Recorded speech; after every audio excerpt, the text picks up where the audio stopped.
সবাই নিয়ে ওই বাসায় সুন্দর করে বসবাস করবা। ওই বাড়িটা দেখলে যেন মনে হয় যে তোমার আব্বা জীবিত আছে। বন্ধুরা, নাটকটি 51 পর্বে যা ঘটতে চলেছে তার কিছুটা ধারণা আমরা তুলে ধরেছি। চারদিকে নীরবতা, জানাজা শেষ, সবাই ধীরে ধীরে চলে যাচ্ছে। ফাহাদ কবরের পাশে বসে আছে, চোখ লাল, মুখ শুকনো। আব্বা, তুমি তো বলেছিলে ভুল করলে মানুষ ফিরে আসে। আমি ফিরে এসেছি আব্বা, কিন্তু তুমি নেই। তুমি একবার চোখ খুলে দেখো, আমি তোমার বাড়ি ফিরিয়ে এনেছি, কিন্তু তোমাকে ফিরিয়ে আনতে পারলাম না। মায়াজ ধীরে ধীরে এগিয়ে আসে। ভাই চলেন, আম্মা একা হয়ে গেছে। ফাহাদ, আম্মা আমাকে দেখলেই ভেঙে পড়বে, আমি তার সামনে কি মুখ নিয়ে দাঁড়াবো? ভুল করলে পালিয়ে থাকলে ভুল কমে না ভাই, আজ থেকে আপনাকেই আব্বার জায়গায় দাঁড়াতে হবে। ফাহাদ কবরের মাটি ছুঁয়ে কাঁদতে থাকে। আব্বা, আমি কথা দিচ্ছি, এবার আমি পালাবো না। দৃশ্য 2, লোকেশন বাড়ির উঠান, সময় সন্ধ্যা। বাড়িতে শোকের পরিবেশ, সবাই চুপচাপ।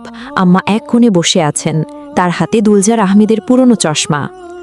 ফাহাদ ঘরে ঢোকে। আম্মা তাকায়, কিন্তু কিছু বলে না। আম্মা, আম্মা মুখ ফিরিয়ে নেয়। আম্মা, একবার আমার দিকে তাকাও।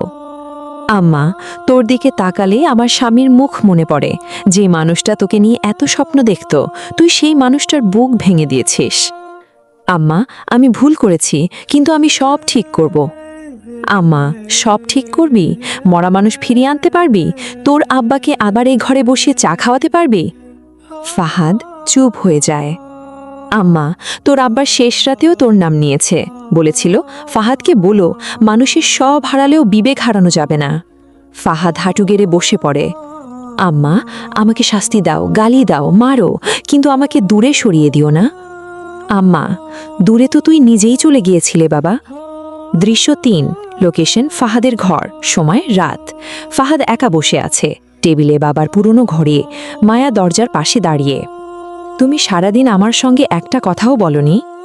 আজ কথা বলার মতো শক্তি নেই। তুমি কি ভাবছো সব আমার জন্য হয়েছে? আমি সেটা বলিনি, কিন্তু তোমার চোখে সেটা লেখা আছে। আমার চোখে আজ শুধু আব্বা আছে, যে মানুষটা আমার জন্য শেষ পর্যন্ত অপেক্ষা করেছে। আমি তো তোমাকে ভালোবেসে সব করেছি। ভালোবাসা কাউকে তার পরিবার থেকে আলাদা করে না মায়া, ভালোবাসা মানুষকে বড় করে, ছোট করে না। মায়া চুপ হয়ে যায়। তাহলে এখন তুমি কি করবে? যা করা উচিত ছিল অনেক আগে, এই বাড়ি, এই পরিবার, আম্মা, সব কিছুর পাশে দাঁড়াবো। আর চেয়ারম্যান? ফাহাদ তাকায়। চেয়ারম্যানের সঙ্গে আমার হিসাব এখনো শেষ হয়নি। দৃশ্য 4, লোকেশন চেয়ারম্যানের বাড়ি, সময় রাত। চেয়ারম্যান ফোনে কথা বলছে। ফাহাদ এখন দুর্বল, এই সময় ওকে চাপে রাখতে হবে। ও যদি বাবার মৃত্যুর পর বদলে যায়, তাহলে আমাদের কাজ কঠিন হয়ে যাবে। না, জমির কাগজ এখনো পুরোপুরি নিরাপদ না। গুলজার বেঁচে থাকলে সমস্যা ছিল, এখন সমস্যা হবে ফাহাদ। চেয়ারম্যান ফোন কেটে হাসে। বাপ যেমন জেবি ছিল, ছেলে যদি তেমন হয় তাহলে খেলাটা মজার হবে। দৃশ্য 5, লোকেশন রান্নাঘর, সময় সকাল। আম্মা চুপচাপ চুলার পাশে বসে আছে, রান্না হয়নি। মায়াজ পানি নিয়ে আসে।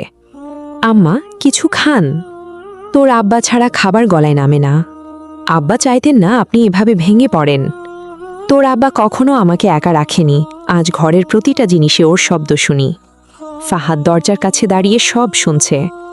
আম্মা, আজ থেকে আমি রান্নাঘরের বাজার করব, বাড়ির সব দায়িত্ব আমি নেব। দায়িত্ব শুধু বাজার করার নাম নয় আম্মা, দায়িত্ব মানে মানুষের পাশে থাকা।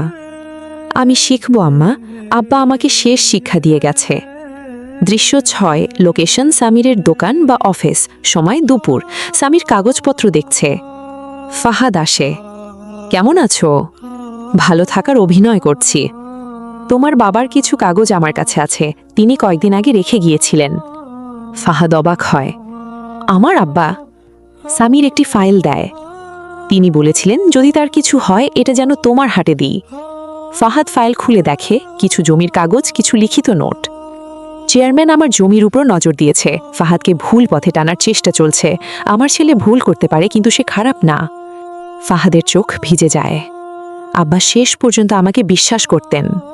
হ্যাঁ, তাই এখন তোমাকে নিজের উপরও বিশ্বাস করতে হবে। দৃশ্য 7, লোকেশন বাড়ির বারান্দা, সময় বিকাল। মায়া একা বসে, তার বাবা চেয়ারম্যান এসে দাঁড়ায়। কি অবস্থা? এই বাড়িতে এখন আমার কথা কেউ শুনছে না। তোমার কাজ ছিল ফাহাদকে নিজের পাশে রাখা। বাবা, এখন ও বদলাচ্ছে। বদলানোর আগেই মানুষকে ভেঙে দিতে হয়। আপনি কি বলতে চাইছেন? ওকে বোঝাও এই বাড়িতে থাকলে ওর শান্তি নেই, তোমাদের আলাদা হতে হবে। বাবা, এখন ওর বাবা মারা গেছে, এই সময় এসব বলা ঠিক হবে? ব্যবসার জমির হিসাব আবেগ দিয়ে চলে না। মায়া বাবার দিকে তাকিয়ে থাকে। প্রথমবার সে চেয়ারম্যানকে ভয় পায়। দৃশ্য ৮, লোকেশন ফাহাদের ঘর, সময় রাত। ফাহাদ বাবার ফাইল পড়ছে, একটি পুরনো চিঠি পায়। গুলজারের কণ্ঠ ভয়েস ওভার। ফাহাদ, তুই যদি কখনো এই চিঠি পড়িস, বুঝবি আমি হয়তো তোর সামনে নেই। আমি তোকে সম্পত্তির জন্য নয়, মানুষের মতো মানুষ হওয়ার জন্য বড় করেছি। চেয়ারম্যানের মতো মানুষের কাছে মাথা নত করিস না। তোর ভুলের প্রায়শ্চিত্ত হবে সত্যের পাশে দাঁড়ালে। ফাহাদ কাঁদে।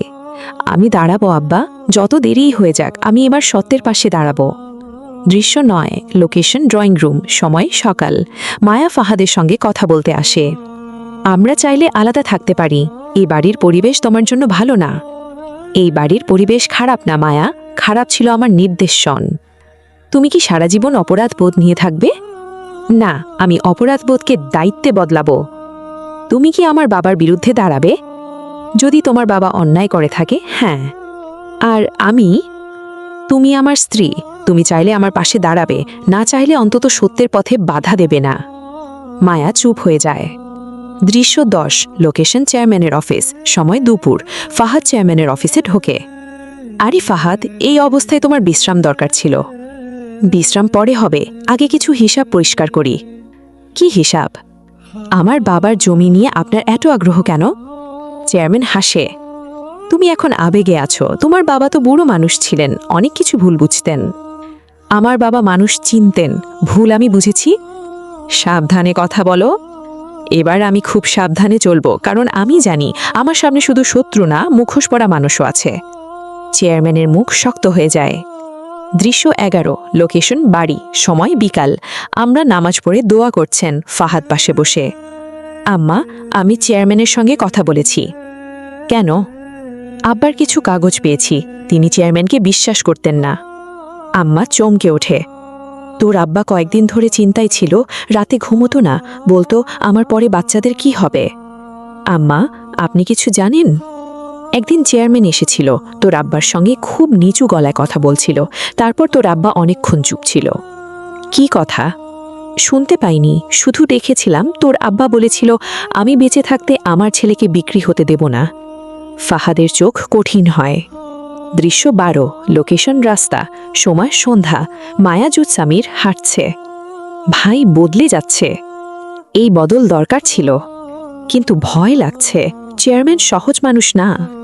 সত্যের পথে ভয় থাকবেই, কিন্তু এবার ফাহাদ একা না। দৃশ্য ১৩, লোকেশন মায়ার ঘর, সময় রাত। মায়া ফোনে চেয়ারম্যানের সঙ্গে কথা বলছে। বাবা, আপনি কি সত্যি ফাহাদের বাবাকে চাপে রেখেছিলেন? তুমি এসব প্রশ্ন করছো কেন? কারণ এখন সবকিছু অদ্ভুত লাগছে। তুমি ভুলে যেও না তুমি কার মেয়ে। আমি কারোর মেয়ে হওয়ার আগে একজন মানুষের স্ত্রী। চেয়ারম্যান রেগে যায়। তাহলে মানুষের মতো থেকো, কিন্তু মনে রেখো ফাহাদ যদি আমার পথে দাঁড়ায় কার ক্ষতি হবে। মায়া ভয় পেয়ে যায়। দৃশ্য ১৪, লোকেশন ফাহাদের ঘর, সময় গভীর রাত। ফাহাদ বাবার পুরনো মোবাইল খুঁজে পায়, ফোন অন করে, একটি ভয়েস রেকর্ডিং। গুলজারের কণ্ঠ। চেয়ারম্যান সাহেব, আমার ছেলেকে ব্যবহার করবেন না, জমির দরকার হলে সরাসরি বলুন, কিন্তু আমার পরিবারের ভাঙন ঘটাবেন না। তারপর চেয়ারম্যানের কণ্ঠ। আপনি অনেক কথা বলেন গুলজার সাহেব, সময় থাকতেই সই করে দিন, নইলে আপনার ছেলেই একদিন আপনাকে ঘর ছাড়া করবে। রেকর্ডিং বন্ধ। ফাহাদ স্তব্ধ। মানে সব আগে থেকেই প্ল্যান করা ছিল? দৃশ্য ১৫, লোকেশন আম্মার ঘর, সময় সকাল। ফাহাদ মোবাইল নিয়ে আম্মার কাছে যায়। আম্মা, আব্বা প্রমাণ রেখে গেছে। আম্মা রেকর্ডিং শুনে কেঁদে দেন। আম্মা, তোর আব্বা কত কষ্ট একা সহ্য করেছে। আমি তার পাশে ছিলাম না। এখন থাক, তার অসমাপ্ত কাজ শেষ কর। আম্মা প্রথমবার ফাহাদের মাথায় হাত রাখেন। আল্লাহ তোকে সঠিক পথে রাখুক। ফাহাদ কাঁদতে কাঁদতে মায়ের হাত ধরে। দৃশ্য ১৬, লোকেশন চেয়ারম্যানের অফিস, সময় দুপুর। চেয়ারম্যানের সামনে ফাহাদ দাঁড়িয়ে। আরে ফাহাদ, এই অবস্থায় তোমার বিশ্রাম দরকার ছিল। বিশ্রাম পরে হবে, আগে কিছু হিসাব পরিষ্কার করি। কি হিসাব? আমার বাবার জমি নিয়ে আপনার এত আগ্রহ কেন? চেয়ারম্যান হাসে। তুমি এখন আবেগে আছো। তোমার বাবা তো বুড়ো মানুষ ছিলেন, অনেক কিছু ভুল বুঝতেন। আমার বাবা মানুষ চিনতেন, ভুল আমি বুঝেছি। সাবধানে কথা বলো।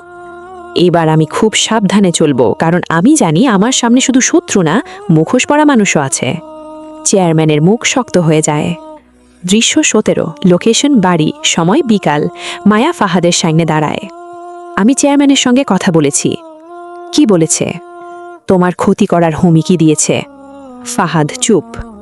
আমি জানি না আমি কার পাশে দাঁড়াবো। একদিকে আমার বাবা, অন্যদিকে সত্য। মানুষের জন্ম পরিবারে হয়, কিন্তু বিচার করতে হয় বিবেক দিয়ে। তুমি কি আমাকে ক্ষমা করতে পারবে?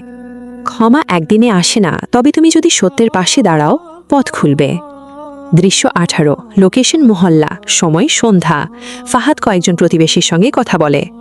আমার বাবা যদি কারোর কাছে কিছু বলে থাকেন, দয়া করে আমাকে জানাবেন।